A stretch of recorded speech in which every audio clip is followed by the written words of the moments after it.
All right, welcome everybody to another episode of the Co-Ed Podcast. This is the Educators Podcast community for confessions, collaboration, communication, and of course, a little controversy. Hmm. I'm here with my co-host, Coach. Yes. Finally got it right, guys. And I'm Harris. I finally got it right. I've been Yes. practicing. Um, and today we're gonna give a little confession. Um, and the question of the day is: you want to say, or you got you? Well, the question today is, how has COVID impacted teachers? Mm-hmm. And the second part of that is, well, no, just how, I guess we'll just go with that. How did COVID impact? How's COVID impacted educators? Yes. And this is not like on some the curriculum or anything. It's literally I want to know, were you excited to go back in the building, or did COVID allow you to explore some passions and some things that you were into, and going into back into the building was just like it wasn't what it was cracked up to be. We'll say that. Oh yeah. Oh yeah. Uh so Coach, what was your experience, or what were your feelings going to the building before COVID? Before COVID, I loved being in the building.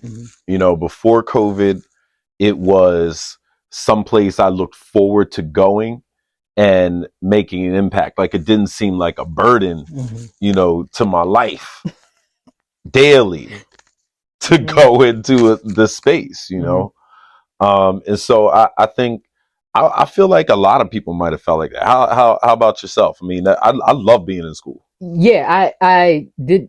I loved it. Didn't have the same. Now I'm not gonna lie. Me getting to work on time was just an issue, no matter what. So but I loved the energy of the building. I loved uh, just getting there, and knew that we was just, no matter how chaotic the day was going to be, we were going to make it through somehow, some way. Yeah. And just like being around the people and the energy. Yeah. Now, after COVID, there was a little grace period. Were you just excited because you were separated from people for so long? Yeah. That went way fast. Yeah. It went down here fast. You might want to slide your mic down just a little bit, just to make sure it's not bumping bumping on your chin. But listen, COVID was one of those times where, like, you didn't know what to expect from day to day. Like, before COVID, when you went into the building, and I think, for most educators, your day was pretty much predictable. There might be some times of unpredictability, but I think for the most part, your day was predictable. Then you have the COVID period, right? The COVID period brought out, and I talked to you about this before, a different type of educator. Whereas somebody like me, who I'm built on relationships, so I could teach a kid anything, but it's because of the relationship that's built face to face. Right. A lot of teachers know their content, but they don't have that relationship face to face, and so they struggle, right? But then you get to COVID, and those same teachers that struggled in the classroom were then able to thrive because, they were able to create the cute little worksheets, use GoGuardian to use the GoGuardian ninja master. I love. Let's tag GoGuardian in this. Yeah. That program was it had its things, but overall, the technology was top tier. Yeah. Now, what was your experience during COVID? Because I was a classroom teacher, right? And so, what was your experience like during COVID to kind of manage your time? It was, it felt, now this is going to sound horrible. It was a semi-vacation. Only because I am not a classroom teacher. My day was responding to everything that went wrong. So I now don't have that as part of my day. Now everybody's issue is not my issue.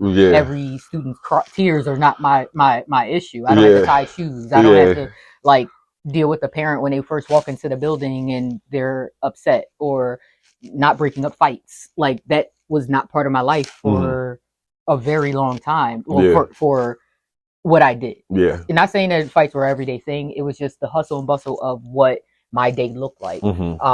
Definitely was a lot calmer. And having to build relationships over the phone was definitely a new piece. Yeah. Where people weren't seeing me, so I had to. What I did was try to build in some events where we could come together that were outside. Yeah. So that was kind of more my what I had to do during COVID is, all right, how do we still incentivize these kids, and how do we still want to make them want to log in, or let's do a movie day on Zoom for all of the kids that want to log in, and we played a movie, or we did that we brought a traveling farm outside, and the kids could come to the traveling farm, and they got water ice. So my day, what I was doing was a lot more of just family and kid engagement. Yeah. So it was sweet. It was good. It was beautiful, and I loved it. It is what it is. I know. I was like, it is what it is. Yeah. But and then coming back. But I think also during that COVID period, though, like one of the things that I hated was having to get up at 8 a.m. to get on a call, to be on a Zoom like a child, like to make sure that I'm coming to work. Like I could just show up to my first period class. You want to check in on me. You want me to log in every day at 8 o'clock, 7:45 actually, 7:45. Just to look at me, and then sing songs and stuff, and like have the same morning type meeting. Of morning meeting, like we're doing chants and cheers with kids in pajamas. Looking at me. No, this was with adults. Oh, with adults. Yo, we doing chants and cheers with adults, and they like, coach, lead us. I'm like, sir, why did you put that on me? You know, daggone well, ain't nobody trying to do a chant and cheer at 7:45 in the morning to get us hyped for some kids sitting on the computer. That's ridiculous, man. Wow, that's ridiculous. That was crazy stuff. And that's funny. I know there were some other schools out there that was on that type time. I'm not going to say we didn't. I'm not going to say that didn't happen, but not an everyday check-in type thing. No. I even know, like, you know, what the old school that I was at that was rigorous wasn't even checking in every day at 7:45. Not even. Like, come on. So I think the experience during COVID was definitely different for a lot of people, but what you saw was a lot of schools trying to set up systems, trying to create something out of nothing, right? And then we come back. Coming back. I don't know. I don't even know where to start with the coming back. So let me also say, though, like, the part that I didn't like, because like you said, my job is solely based on in-person relationship building. Was I did at times feel ineffective because I wasn't able to do the parts of the job that, like, I had found a new way to do it by doing these incentives and having them within the COVID guidelines come into the outside events. But it just, that personal interaction and high-fiving the kids every day, and you know, I missed that piece of knowing what was happening with them, and sometimes wondering what was happening to them or with them, or because we couldn't do that day-to-day check-in. That's the part I really didn't like, and it didn't feel good to really not have eyes on certain students, because some of them, it is a check-in. Coming to school is a check-in. Like, it is, whether you're asking them or not, it is, you get to see what they're wearing, or they, you know, hygiene, or they eat. Like, all of those little pieces are part of if a kid is capable of learning. And we were so disconnected. So we did a lot of calls truancy. That was not fun. But other than that, and they weren't able to get those meals either. Right. Like those well, meals. To be honest, I was about to say they could if they needed to. The school I was at did have it set up so they could pick up the meals like twice a week, and so did that's ours did. But it was more of, again, you're not there to see what kids are coming and what families are not. Yeah. When they have these these pickup days. So Yeah. you don't know if they're actually still if they're Yeah. actually getting it. So Yeah. I didn't like that piece, Uh-huh. but it did allow for us to find different ways to try to do some outreach and some. It just, I don't know. Like I do miss the time. Yeah. Oh man, we're coming back. What would you say was your biggest issue? There's probably many, Mm-hmm. but what would you say was your biggest kind of gripe or issue when you came back?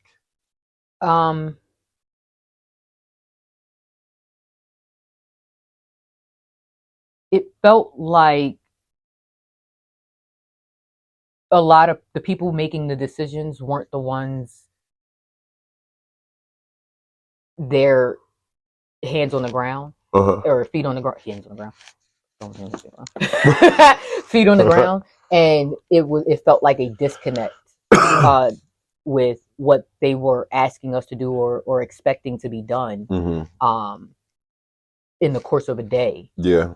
While we have all of these new rules and regulations, and Mm-hmm. us adults were kind of expected to just be okay Yeah. with all of the changes that just happened, and we were Mm-hmm. supposed to be able to put on a brave face and pretend like we weren't scared Mm-hmm. and we weren't nervous. And I had a completely life changing situation happen because we all had to get shots, and we were scared ourselves to Yeah. come back into the building, but we felt like we had to. So you're Mm-hmm. juggling between like, oh man, I want to be effective, but I'm also like, what is this? Yeah. And so it just felt like they didn't understand because Yeah. they get to still work from home the entire day. And you're talking to me, I'm in the school front lines and telling me, well, we Yo, shouldn't. who's working from home? The network ones making the rules. That's crazy. What? Exactly. That's what I'm saying. Like the dynamic where I was, it was the admin above the admin. Like I was on admin level inside of building admin.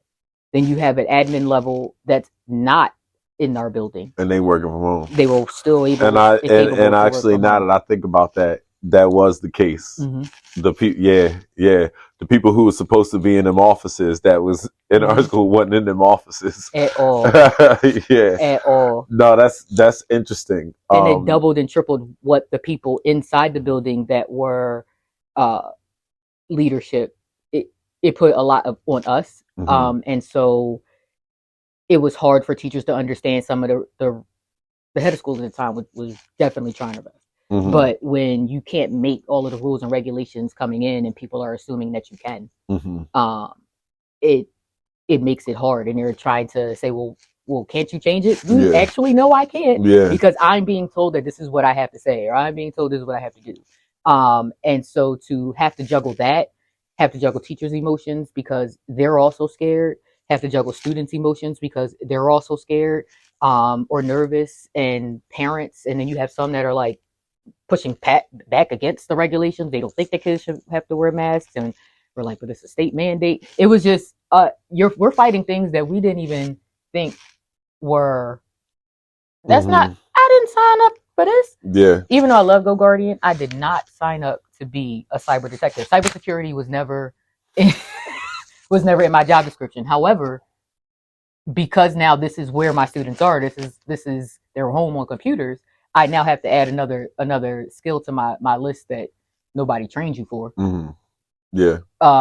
And it wasn't, those things weren't taken into consideration. Yeah. Yeah.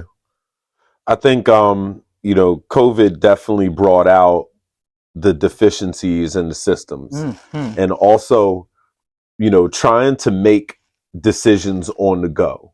There's too many people that are affected, and there's too many stakeholders. There's too many people. You got parents, you got staff, you got admin, and let's be real. Like there's teachers, and then there's admin. Mm-hmm. They don't always jive in a school building, and so when you and then there's admin above the admin. Yeah. And so when you have a situation like this and you got the people up here who feel like they are the ones that have the ability to make the best decision, and that's not always the case.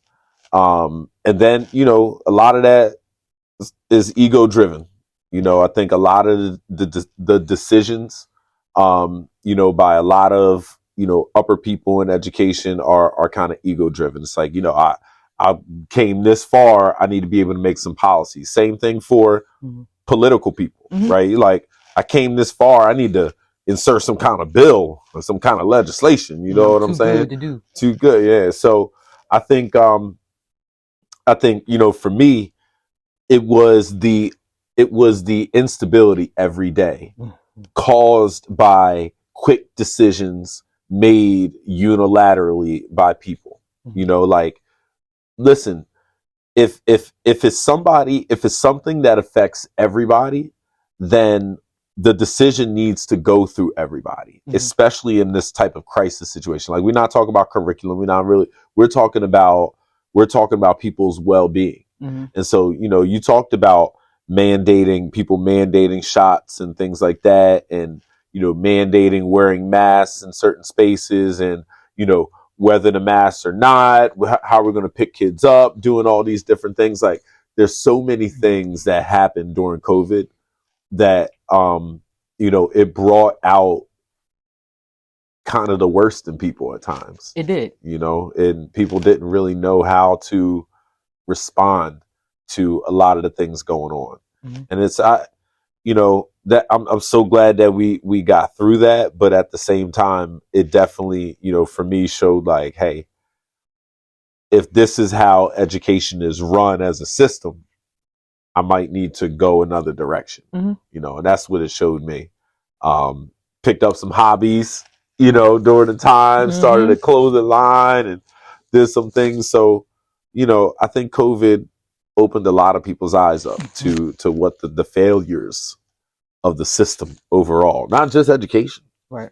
But we an education podcast, so we don't stick to that. Yes. I also think it opened a good group of parents' eyes to the content of what was being taught, and allowing a parent into a classroom in a different way. Yeah. And that also definitely changed the dynamic of education in good and bad ways. A lot of teachers, if, like you said, if you weren't good with the relationship piece, now you don't feel necessarily the need to learn the student as well, or learn that family as well, because you don't have to face them on a day-to-day basis. You get to send emails, you get to check in just digitally, and as long as you're meeting those marks and making sure that you're contacting and writing, then you've met your quota, and you don't have to handle that in-person piece. Yeah. Flip side, we return to the building, because remember, half the year was out, half the year was in. Yeah. So now those families that you've kind of either had a good narrative with online or a bad one, now the role has reversed. And how are you in person with this group now? Yeah. Do you have that same genuine demeanor that I was getting over online when I would overhear the conversation, or are you just a short? Because a lot of kids will go home and say, "Oh, my teacher said the teacher couldn't possibly said this." Now you hear it. Now you hear it, and I've had that situation happen where it was like, I know that teacher said that, and I can't even. How do I back it? The parent heard it. So I think that it hindered some people that were, I like to call them robot chickens, that were not good with that interpersonal connection. Coming back in the building was like very difficult, because now you have to add another piece that you don't necessarily want to do.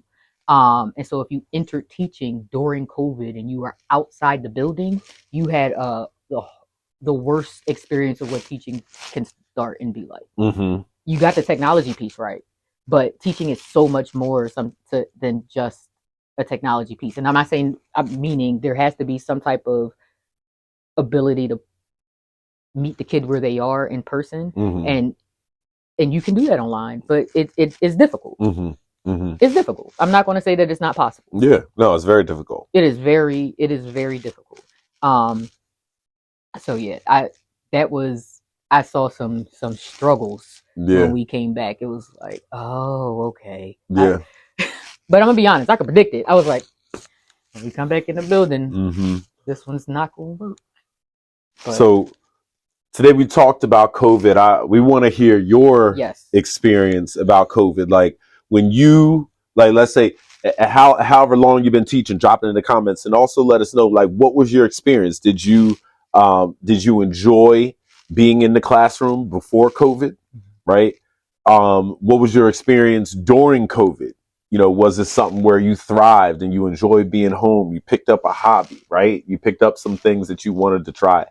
And then having to come back to the building. What was your experience like, you know, coming back to the building? So share that with us. Let us know in the comments. Yes. Because listen, COVID impacted all of us as educators. And so we certainly are empathetic to how you're feeling, and we want to know and hopefully be able to offer some resources. So thank y'all for checking in. Yes. Can't wait to see you again. I'm Coach. I'm Harris. And this is the Co-Ed Podcast. We'll talk to y'all next time. Peace.